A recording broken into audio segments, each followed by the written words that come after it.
Hi, my name is Mackenzie Quick, and I'm going to be addressing today New Jersey's professional counseling licensure state regulations. So today I'd like to start off with the education requirements for obtaining your licensure. For the state of New Jersey, they require a minimum of a 60-hour graduate program. They prefer for it to be K-CREP, and with the K-CREP, that's usually like 45 hours of graduate work that is specified in the K-CREP's 8 core areas. And those 8 core areas are professional counseling orientation, ethical practice, social and cultural diversity, human growth and development, career development, counseling and helping relationships, group counseling and group work, assessment and testing, and research and program evaluation. So that's like the 8 core K-CREP requirements.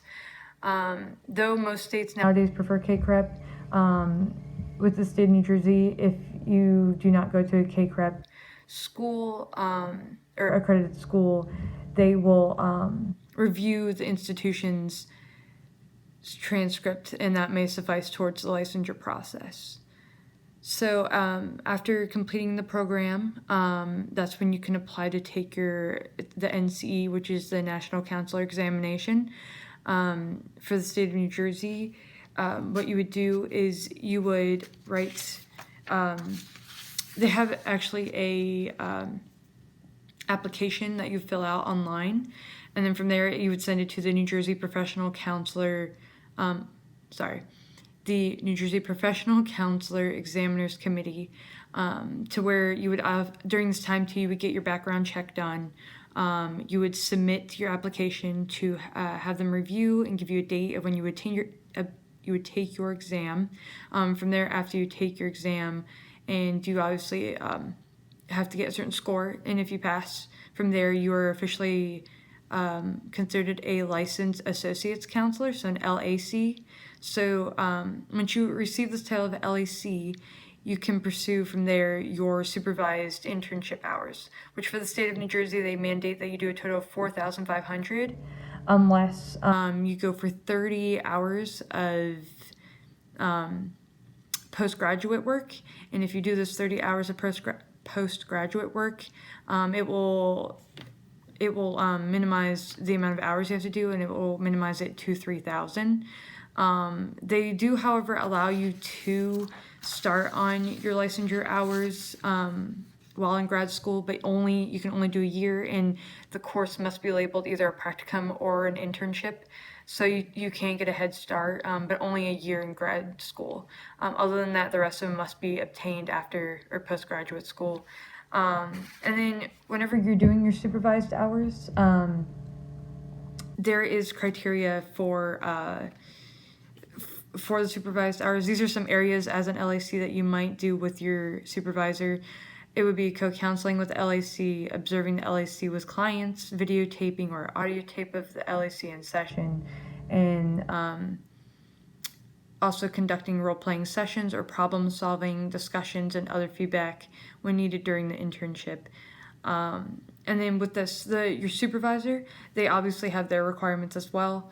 They must be approved by the MBCC or equivalent.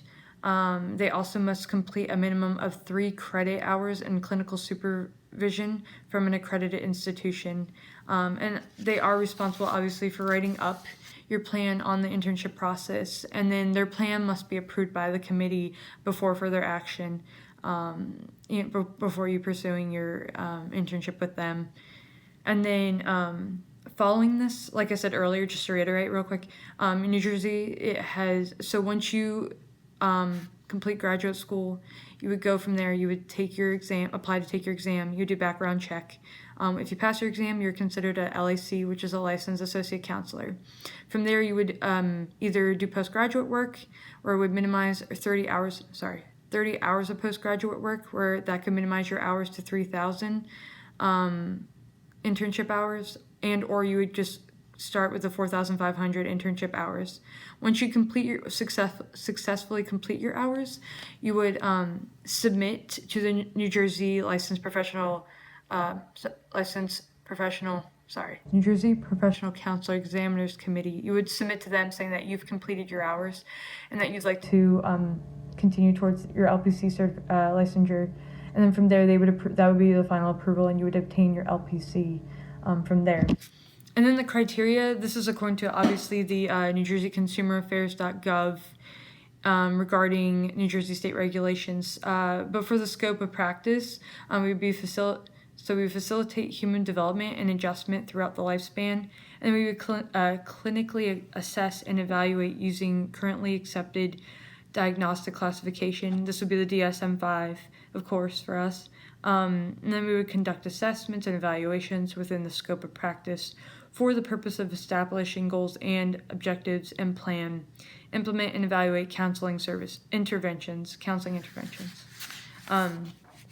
And then lastly, one other thing that I further investigated was the continuing education component for the renewal of your licensure. So for the state of New Jersey, the continuing education requirements require a completion of 40 CEUs or continuing education units within a 2-year span. And they also mandate that 5 of the hours must be in ethics and 3 of the hours must be in social and cultural competence. For example, I'm a behavioral assistant currently, and I had to do my renewal recently, and I went to a seminar on human trafficking, and if I had an LPC, or if I had my licensure, I would have been able to count, I believe, 4 hours towards my CEUs for the 2-year span. And then, like I said, the only other specifications is that you have 5 hours in ethics and 3 in social and cultural competence. Thank you guys, and enjoy the rest of your week.